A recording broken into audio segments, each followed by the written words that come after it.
The negative effect of the media's portrayal of body image has on young girls in their development of self-esteem. So our topic is body image, and body image is how you view yourself and your body, and this can be positive or negative. You can view yourself positively or negatively. This ties in with self-esteem, which can be influenced by the media's images and advertisements. Major issues can occur due to these extreme standards, and because the girls are so young and they're still developing, it can leave them with mental and physical health issues. Things such as social media posts and advertisements show high standards that people are expected to follow to be considered beautiful or worthy.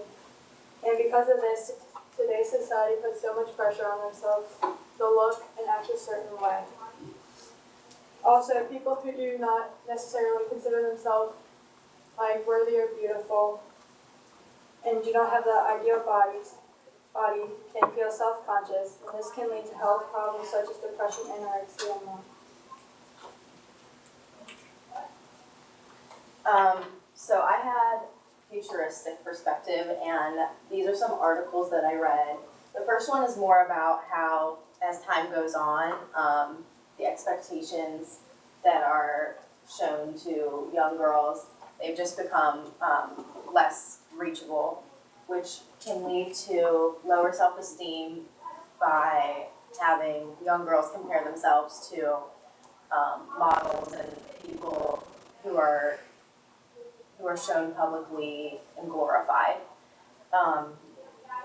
So one of the founders of Mind to Mind Parenting, Donna Wick, says that the ideals hit so hard in teens because they feel that they need to be validated. And with certain body types always being thrown at them, they think that what is expected in order for them to receive validation.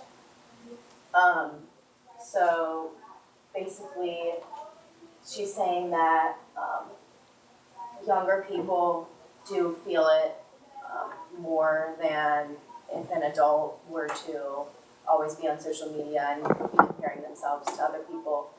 It's more affected in teens because of their vulnerability as they are growing up and going through things like puberty and everything. And then the second article I thought was interesting because it presented the unrealistic standards and everything. But then one of their solutions that they presented was something called multisensory body ownership illusions, which is like there's people who they can give them like a VR headset and they can see like what their body would look like through like in certain ways, you know. But I think that could go either way because if you do see that you could look a certain way, then you might constantly be comparing yourself and putting yourself down. But also, if you do see that, then it might push you to be more motivated to do healthy things in order to achieve your goals. So that kind of ties into long term, there's really a big risk of unhealthy eating habits that can be caused by this stuff, like girls who starve themselves to be a certain weight, or girls who are bulimic or anorexic and things like that.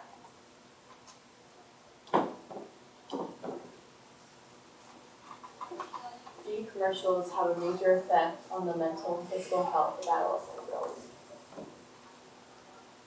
So as I said before, basically, in today's day and age, especially our generation, we have a lot of access to technology and like our phones and our laptops and our computers, and we have easier access to images and advertisements that can influence our self-esteem by seeing like perfect models with perfect bodies, and just thinking it causes you to question like, why don't I look like that, or why am I not perfect like that? And these questions can start to turn and have a major effect on you. And this is where it leads to the mental, physical aspect. And this can lead to as like depression and just constantly telling yourself every day that you aren't good enough. Like, it may not seem like it would have an effect on a person, but over time, if it's developing, that can turn into depression of constantly telling yourself that you are not worthy or you are not good enough. And also the physical effects, as depression and the mental aspects can lead into the physical aspects, which is like eating disorders and anorexia. I did some research on a specific disorder, which is BDD, or body dysmorphic disorder. And basically it's imagined ugliness, or just, it's more of like a mental, and it can cause physical changes. And not surprisingly, it's most common in adolescence because we're still developing and trying to figure out what groups we fit into and who we are going to hang out with, and just what are we going to do with our futures. And so it affects us more because we are still developing. And BDD, it can be little as just being paranoid of what your hair looks like that day or how people are going to view you, but it can also be as severe as not leaving the house because you're afraid of how people see you. So self-esteem, it may not seem like a big issue, but self-esteem actually can have a huge impact on a person, and it's actually can be very dangerous and harming.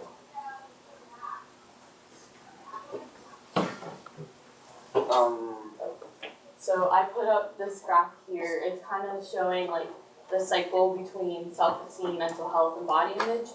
So I can see stuff here. It says for self-esteem, I don't think I'm good enough, other people are better than me.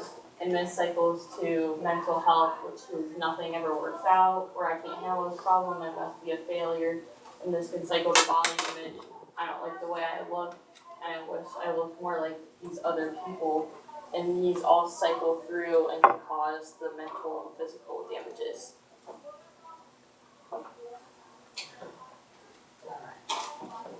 Alright, social pressures don't just result in mental disorders. They can result in increased spending. Adolescent girls' brains are still developing, so they can't. So they don't know when something is illogical or doesn't make sense. So despite that, teens are actually extremely teens, especially the ones today, are extremely self-aware actually, and will pretty much do anything they can to make themselves feel and look better. So for some statistics, the average adult American woman spends about $3,000 a year on beauty-related products. And in 2016, a total of $16 billion was spent on cosmetics in the U.S. Now, keep in mind here how many women. Keep in mind how much the average woman spends. So this is actually a lot of a lot of women spending on just cosmetics just to make themselves feel better overall. Okay, so to give an idea on how much is spent on beauty, look at this chart. If we look at these first two bubbles, which are beauty-related ones, they total up to 1.118. If we look at these two, they total up to $1.18 billion dollars, or trillion. Trillion. And if we compare that to these two, which are more or less just health-related ones, they add up to just 1.2 trillion, which isn't that much of a difference, but it's still a lot if in the grand scheme of things. Yes.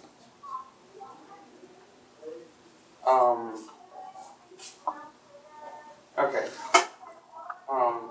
For a solution, we could have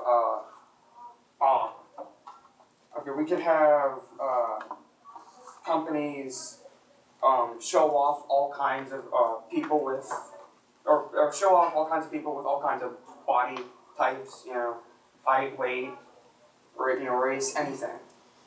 It would because beauty is an indefinite term. It can mean different things to different people. And that, that's why we need to put more effort into changing society's norms. And your time is up. Like the whole piece.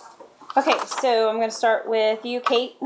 So, describe the content or how the content of the team's presentation was changed as a result of group discussion. So our research was changed into more of obviously argumentative, and for example, Patrick, I think he did a really great job of getting statistics and using them in our favor of explaining how self-esteem affects the mental and physical aspects, and how cosmetic companies are sometimes take advantage of adolescent women and women of making beautiful like commercials and stuff that they have to do. Okay, thank you. Patrick, in the future, what would you change about your group norms, and how would you expect that to improve the team's presentation? I think we probably should be a bit more like organized and like strict, as in like I believe that our group overall we were pretty laid back on like trying to get things done, but I think we probably should have been a bit more strict about that, trying to get together more, like review more, things like that. Okay, thank you. Claudia, in what way did you improve your ability to work with the group as a result of this project? Since it's like obviously a presentation, I had to add my lens and stuff into it, which is like I've worked with groups before, but not where my work depends so much.